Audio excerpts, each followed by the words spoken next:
मैं हरीश चंद्र, प्रवक्ता भौतिक विज्ञान, राजकीय इंटर कॉलेज कौब नारायणबगड़ चमोली से आपके सम्मुख वीडियो के माध्यम से उपस्थित हुआ हूं। जैसा कि हम सब जानते हैं, भौतिक विज्ञान का जो ज्ञान है वह प्रयोगों पर आधारित है। हमारे लिए फिर महत्वपूर्ण हो जाता है कि जो भी हम भौतिक विज्ञान में पढ़ते हैं, सुनते हैं या देखते हैं, उनको अपने प्रयोगों द्वारा सिद्ध किया जाए, उनकी सत्यता की जांच की जाए।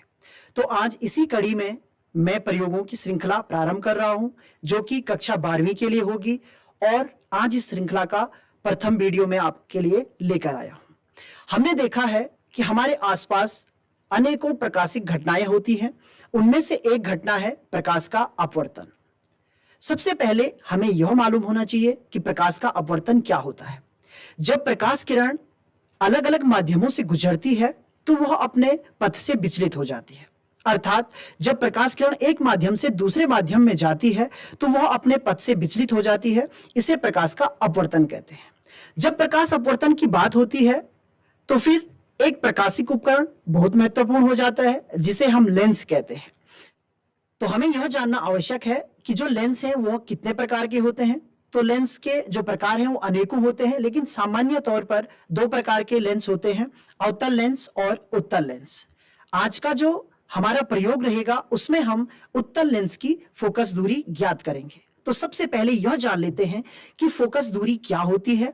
इसके लिए मैं आपको ले चलता हूं डिजिटल स्क्रीन पर, जिस पर हम चित्रों के माध्यम से फोकस दूरी के बारे में जानेंगे। आज का प्रयोग प्रारंभ करें उससे पहले यह जान लेते हैं कि उत्तल लेंस की फोकस दूरी या फोकस बिंदु क्या होता है। इस चित्र को ध्यान से देखिए। जो प्रकाश किरणें उत्तल लेंस में मुख्य अक्ष के समांतर आपतित होती हैं, अपवर्तन के पश्चात जिस बिंदु पर एक दूसरे को प्रतिच्छेद करती हैं, ये जो बिंदु है एक दूसरे को प्रतिच्छेद करती हैं, इस बिंदु को हम उत्तल लेंस का फोकस कहते हैं। और जो लेंस है उस लेंस के प्रकाशिक केंद्र से यहां पर C होता है, यहां से लेकर और जो फोकस बिंदु है यहां तक की जो दूरी होती है इसे हम फोकस दूरी कहते हैं।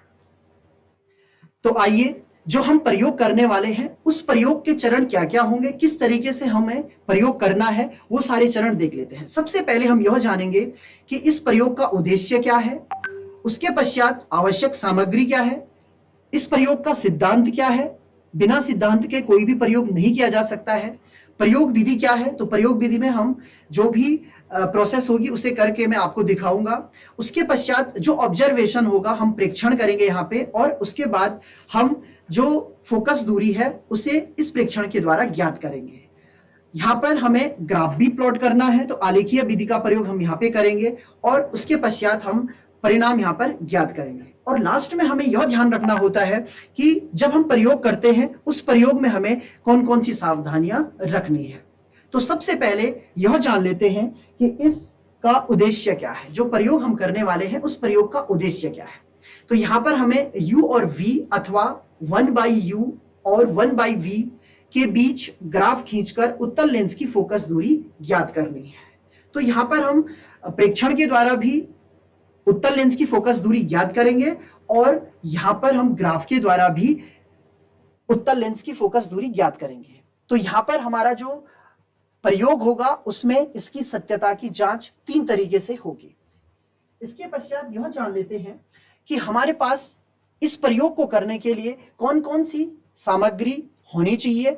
तो देखिए, इसमें जो सामग्री की आवश्यकता है, प्रकाशिक बेंच हमें चाहिए, इसके पश्चात ऊर्ध्वाधर स्टैंड चाहिए, साथ में उत्तल लेंस चाहिए जिसकी फोकस दूरी हमें ज्ञात करनी है, और हमें ऑप्टिकल पिंस चाहिए, या हम इन्हें केवल पिन कह सकते हैं, तो ऑप्टिकल निडल भी हमें यहाँ पर चाहिए। अब बात करते हैं इस प्रयोग को हम करें उससे पहले यह जान लेते हैं कि हम कौन सा सिद्धांत प्रयोग करने वाले हैं। भौतिक विज्ञान में जो भी घटना होती है उसके पीछे एक लॉजिक होता है, उसके पीछे एक सिद्धांत होता है।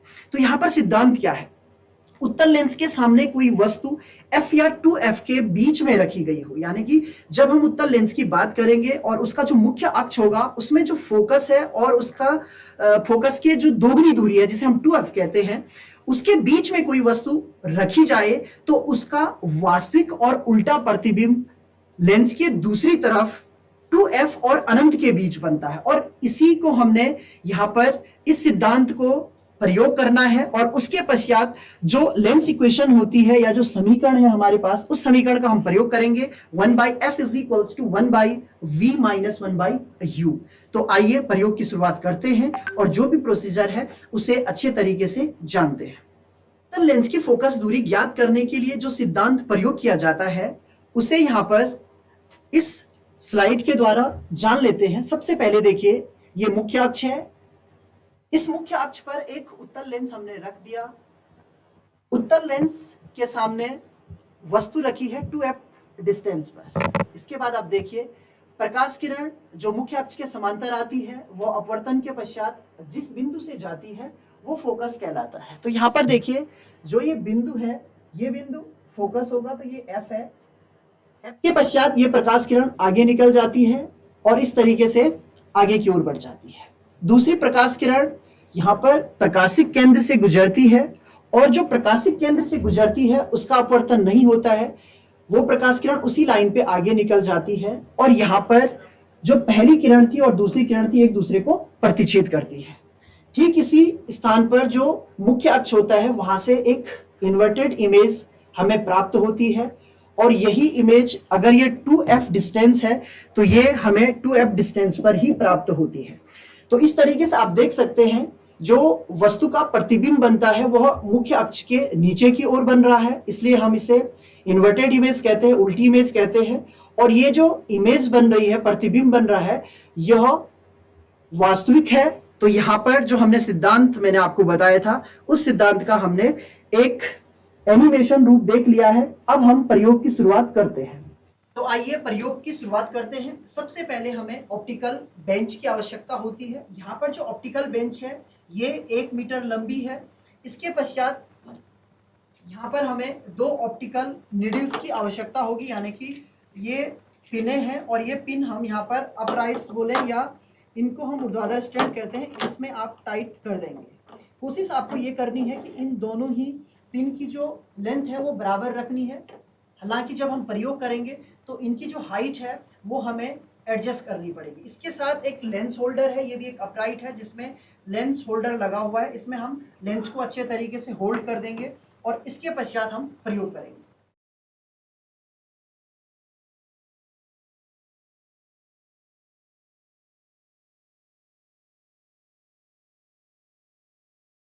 तो यहाँ पर जो प्रतिबिंब है वो मुझे उत्तल लेंस में दिख रहा है, और अब मैं कोशिश कर रहा हूँ कि जो प्रतिबिंब है और जो वस्तुपिंड है इनके बीच जो पैरेलैक्स है उसे कम किया जाए। अभी मैं आपको दूर से दिखाऊंगा इस तरीके से हम एडजस्टमेंट करते हैं। आप मेरे सर को देख सकते हैं और हाथ को भी देख सकते हैं कि किस तरीके से मूवमेंट करना पड़ता है। धीरे धीरे यहाँ पर जो वस्तुपिंड है उसे मैं अपनी ओर ला रहा हूँ, और जो प्रतिबिंब की स्थिति है उसे देख रहा हूँ। अभी इसमें पैरेलैक्स है। अब जो पैरेलैक्स है वो धीरे धीरे कम हो रहा है और कम हो रहा है। इस तरीके से आपको अपना जो सर है उसको दाएं बाएं मूव करना है। इसी तरीके से आप करते जाएंगे। धीरे धीरे यहाँ पे जो पैरेलैक्स है वो कम होता जा रहा है। अब बहुत कम पैरेलैक्स बचा हुआ है। थोड़ा सा जो प्रतिबिंब पिन है और वस्तु पिन है उनके बीच में गैप है, इसको हम वस्तु पिन की हाइट बढ़ाकर कम कर सकते हैं। थोड़ा सा मूवमेंट है, थोड़ा सा और है।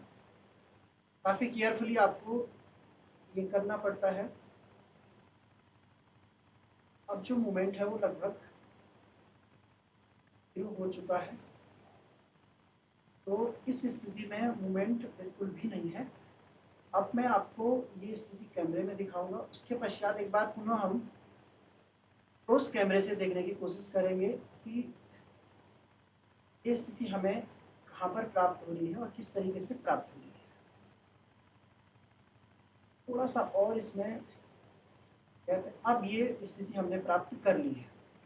तो क्लोज कैमरे से इसको देखते हैं। तो आप स्क्रीन में देख सकते हो कि जो प्रतिबिंब पिन है और जो वस्तु पिन है वो ठीक एक दूसरे के ऊपर है। और अब पैरेलैक्स है या नहीं है, तो कैमरे को हम मूव करेंगे। अगर वस्तु पिन और प्रतिबिंब पिन एक साथ दाएं और बाएं मूव करती हैं तो इनमें पैरेलैक्स नहीं होगा, और यदि अलग अलग मूव करती हैं तो पैरेलैक्स होगा।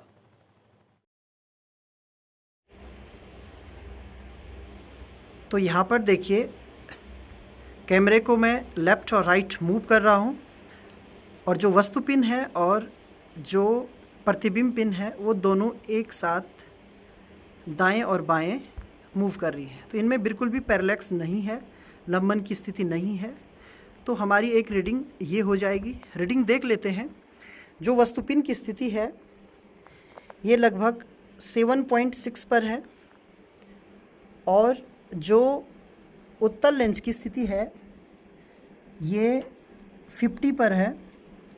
यहाँ पे थोड़ा ये वाली है 50 पर है, और जो प्रतिबिंब की स्थिति है वो 90 पर है। अब यहाँ पर मैं क्लोज कैमरे के द्वारा आपको ये दिखाना चाहता हूँ कि लंबन की स्थिति क्या होती है और उसे किस तरीके से दूर किया जाता है। तो सबसे पहले यहाँ पे मैंने स्थिति बिगाड़ दी है थोड़ा सा। अब यहाँ देखिए, आपको जो वस्तु पिन है और जो प्रतिबिंब पिन है वो दोनों अलग अलग दिख रही होंगी। और अब देखिए, जब मैं मूव करता हूँ तो वस्तु पिन अलग मूव करती है और प्रतिबिंब पिन अलग मूव करती है। अब धीरे धीरे यहाँ पर देखिए, इस तरीके से मैं इसको नज़दीक लाता हूँ, और जो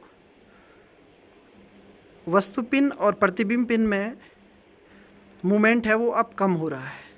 और नज़दीक लाते हैं। अब देखिए, जो मूवमेंट है वो और कम होता जा रहा है। इस तरीके से यदि आप और नज़दीक लाएं तो जो पैरेलैक्स है वो धीरे धीरे कम होता जा रहा है।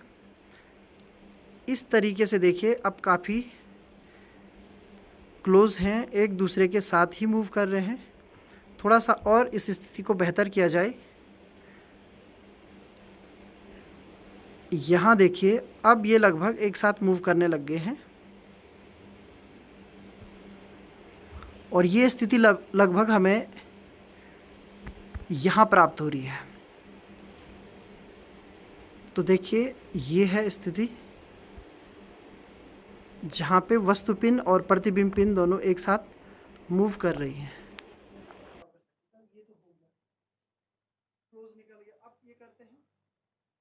तो अभी मैंने आपको जिस तरीके से पहली रीडिंग फाइंड करना बताया, इसी तरीके से आप जो प्रतिबिंब पिन है उसकी स्थिति को अलग अलग स्थितियों में रखेंगे, और उसके साथ जो वस्तु पिन है लंबन की स्थिति ना रहे, इस तरीके से आपको अलग अलग रीडिंग फाइंड करनी है। तो आइए, इसके पश्चात जो रीडिंग मैंने फाइंड की है प्रेक्षण टेबल में मैं आपको उसके द्वारा कैलकुलेशन कैसे किया जाता है वो अच्छे तरीके से बता देता हूँ, और उसके पश्चात किस तरीके से हम u और v में ग्राफ प्लॉट करेंगे और 1/u और 1/v में ग्राफ प्लॉट करेंगे, वो सब मैं बताने वाला हूँ। तो इसके लिए फिर से हम डिजिटल स्क्रीन पर चलेंगे और वहाँ पर देखेंगे कि किस तरीके से कैलकुलेशन किया जाता है। तो अभी हमने जो प्रयोग किया है उस प्रयोग के पश्चात जो भी डाटा हमें प्राप्त हुआ है उसके लिए मैंने दो टेबल यहाँ पे बनाई है। पहली जो टेबल बनाई है उसमें आप देख सकते हैं क्रम संख्या है, जिसमें हमने 5 रिजल्ट यहाँ पे लिए हुए हैं। दूसरा जो डाटा है वो वस्तु पिन की स्थिति है, जिसे मैंने x1 से दिखाया हुआ है और अलग अलग स्थितियां आप देख रहे हैं। लेंस की स्थिति है जिसे x2 से दिखाया गया है, और हमने एक ही स्थिति में लेंस को रखा, यानी कि हर समय हमने फिक्स रखा। और प्रतिबिंब पिन की जो स्थितियां हैं उसे हमने x3 से दिखाया है, और वो भी अलग अलग स्थितियां प्राप्त हुई हैं। तो सबसे पहले एक डाटा को यहाँ पे मैं एक्सप्लेन कर देता हूं। यहाँ पे देखिए, जो वस्तु पिन है उसकी स्थिति 4.7 है। इसके सापेक्ष जो लेंस था वो 50 सेंटीमीटर पे था, और प्रतिबिंब पिन की जो स्थिति हमें प्राप्त हुई वह 88 सेंटीमीटर पर हमें प्राप्त हुई। इस तरीके से बाकी के डाटा भी आप देख सकते हैं। इसके पश्चात मैंने इन टेबल को दो भागों में बांटा है। यहाँ पर जो पहली टेबल है, ये वाली टेबल, इसमें वही डाटा है जो अभी आपने देखा, और जो दूसरी टेबल है इसमें आप देख सकते हैं लेंस से वस्तु की दूरी, यानी कि हमें वस्तु और लेंस के बीच की दूरी चाहिए, जो कि हमारा सिद्धांत में मेन था, यहाँ पे इसे हम u कहते हैं, तो u दूरी हमें चाहिए। और इसी तरीके से लेंस से प्रतिबिंब की दूरी है जिसे हम v कहते हैं। तो यहाँ पर जब आप इस डाटा से, यानी कि आप क्या करोगे, 50 में से माइनस करोगे 4.7, तो आपको ये डाटा प्राप्त होगा। इसी तरीके से आप 50 में से माइनस करोगे 7.6, तो आपको ये डाटा प्राप्त होगा। जब हम प्रतिबिंब की स्थिति निकालेंगे तो जो x3 कंडीशन है, यानी कि ये वाला जो डाटा है 88 हमारे पास रिजल्ट है, तो x3 माइनस क्या करेंगे, x2 करेंगे। देखिए 88 माइनस 50 किया तो हमें ये प्राप्त होगा। इसी तरीके से 90 माइनस 50 किया तो हमें ये डाटा प्राप्त होगा। इसी तरीके से आप बाकी के कैलकुलेशन भी कर लीजिएगा। अब देखिए यहाँ पर मैंने दो रिजल्ट और निकाले हैं, एक फाइंड किया 1/u और एक किया है 1/v। ये कैलकुलेशन का पार्ट है, आप अच्छे तरीके से इसका कैलकुलेशन खुद कीजिए, चेक कीजिए कि ये डाटा सही है या नहीं है। यहां पर आपको 1/, और जो u की वैल्यू है यानी कि 45.3 है, इससे आपको डिवाइड करना है। इसी तरीके से 42.4 से आपको डिवाइड करना है और ये डाटा आपको प्राप्त हो जाएंगे। सिमिलरली जब आप 1/v करेंगे तो 1/38 करेंगे या 1/40 करेंगे और आपको ये वाले डाटा प्राप्त होंगे। यहां पे मैंने दशमलव के 4 स्थान तक डाटा लिया हुआ है। यहां पे हम चाहें तो इन डाटा को जब हम ग्राफ बनाएंगे तो थोड़ा सा राउंड ऑफ भी कर सकते हैं, तो इस तरीके से हमें डाटा प्राप्त हो जाता है। अब क्वेश्चन ये आता है कि जो फोकल लेंथ है उसका फॉर्मूला क्या था। तो मैंने आपको फॉर्मूला बताया था 1/f is equals to 1/v minus 1/u। इसी को हमने सॉल्व किया है। यहां पर जो u का मान है, यानी कि u की जो वैल्यू है उसे हम माइनस में रखते हैं, तो ये फॉर्मूला जब हम सॉल्व करेंगे तो ये फॉर्मूला हमें प्राप्त होता है uv/u प्लस b। तो कुछ बच्चे कंफ्यूज कर सकते हैं कि u प्लस b कहां से आया। तो यहाँ पे जो u का मान है उसे हम नेगेटिव में रखते हैं और नेगेटिव पॉजिटिव हो जाता है। f की जो वैल्यू है वो 1/, में है यानी रेसिप्रोकल में है, तो उसे हम क्या करेंगे, ऊपर ले आएंगे, तो जो वैल्यू होगी वो हमें ये प्राप्त होगी। तो ये सारे कैलकुलेशन किए गए हैं। ये कैलकुलेशन आपको इस फॉर्मूले में वैल्यू पुट करनी है, यानी कि u और v का मल्टीपल करना है और अपॉन में u प्लस v करना है, तो आपको ये डाटा प्राप्त होंगे। तो इस तरीके से आप देख सकते हैं प्रत्येक डाटा के क्रॉसपोंडिंग में हमें फोकल लेंथ प्राप्त हो गई है। तो यहाँ पर जो फोकस दूरियां हमें अलग अलग प्राप्त हुई हैं, अब इनका एवरेज हमें फाइंड करना है, औसत फाइंड करना है, और वही हमारा परिणाम भी होगा। तो देखिए एवरेज कैसे फाइंड किया जाता है। मान लीजिए जितना भी ये डाटा है, इन डाटा का हमें एवरेज लेना है, तो हम लिखेंगे f is equals to f1 plus f2 plus f3 plus f4 और प्लस f5। इसी तरीके से 5 डाटा है तो अपॉन में क्या हो जाएगा, 5 हो जाएगा। अब यहाँ पे देखिए जो डाटा है वो कितने कितने हमारे पास, वो है 20.66 प्लस 20.58। इसी तरीके से आप बाकी डाटा भी लिख लेंगे और लास्ट जो डाटा है वो प्लस करके 20.56 है। सारे डाटा आपको लिखने हैं, यहाँ पे मैं लिख नहीं रहा हूँ, सॉर्ट कर रहा हूँ। ये जितने भी डाटा हैं सारे डाटा आपको लिखने हैं, ये वाला डाटा, ये वाला डाटा, ये वाला और ये। तो जब आप सारे डाटा लिखेंगे और अपॉन में क्या करना है, 5 करना है। तो इन सब का जो सम आ रहा है आप यू कर लीजिएगा, 102.81 आ रहा है, अपॉन क्या करेंगे, 5 करेंगे, और जब आप 5 से इसको डिवाइड करेंगे तो हमें जो रिजल्ट प्राप्त हो रहा है वो 20.57 सेंटीमीटर प्राप्त हो रहा है। तो यहाँ पर जो हमने प्रेक्षण किए, उन प्रेक्षणों के पश्चात जो उत्तल लेंस हमने प्रयोग किया था, उस उत्तल लेंस की फोकस दूरी 20.57 सेंटीमीटर हमें प्राप्त हुई। अब हम क्या करेंगे, इन सारे प्रेक्षणों को लेकर ग्राफ प्लॉट करेंगे। ग्राफ जो हमारे प्लॉट होंगे वो u वर्सेस v होगा, यानी कि जो u के मान है उनका हम प्रयोग करेंगे, v के जो मान है उनका प्रयोग करेंगे और एक ग्राफ हम प्लॉट करेंगे। उसके पश्चात जो 1/u है इसका हम प्रयोग करेंगे और 1/v का करेंगे, यानी कि एक अक्ष पे हम ये डाटा लेंगे और एक अक्ष पे ये डाटा लेंगे और इनका भी हम ग्राफ प्राप्त करेंगे। तो जो भी ग्राफ बनेंगे उसमें मैं एक्सप्लेन करूंगा और वो वैल्यू हमारी 20.57 के नियरेस्ट होनी चाहिए, यानी कि बहुत ज्यादा वेरिएशन उसमें नहीं होना चाहिए। यदि वो 20.57 के नजदीक होती है तो इसका अर्थ ये हुआ कि जो हमने प्रयोग किया है वो प्रयोग बिल्कुल सही किया है और जो उत्तल लेंस हमने प्रयोग किया था उसकी फोकस जो दूरी है वह 20.57 या समथिंग होगी। तो आइए ग्राफ प्लॉट करते हैं। तो हमें ग्राफिक विधि से उत्तल लेंस की फोकस दूरी ज्ञात करनी है। जो पहला ग्राफ है ये u और v के मध्य प्लॉट किया गया है। यहाँ पर सबसे पहले आपको पैमाना मानना होता है। तो जो स्केल लिया है x डैश अक्ष पर हमने 1 सेंटीमीटर यानी कि जो एक खाना है वो 1 सेंटीमीटर के बराबर ही लिया है और ये जो वैल्यू होगी ये सेंटीमीटर में होगी। इसी तरीके से जो y अक्ष है उस पर भी 1 सेंटीमीटर लिया है और 1 सेंटीमीटर के बराबर लिया है, यानी कि एक खाने की वैल्यू 1 सेंटीमीटर के बराबर है।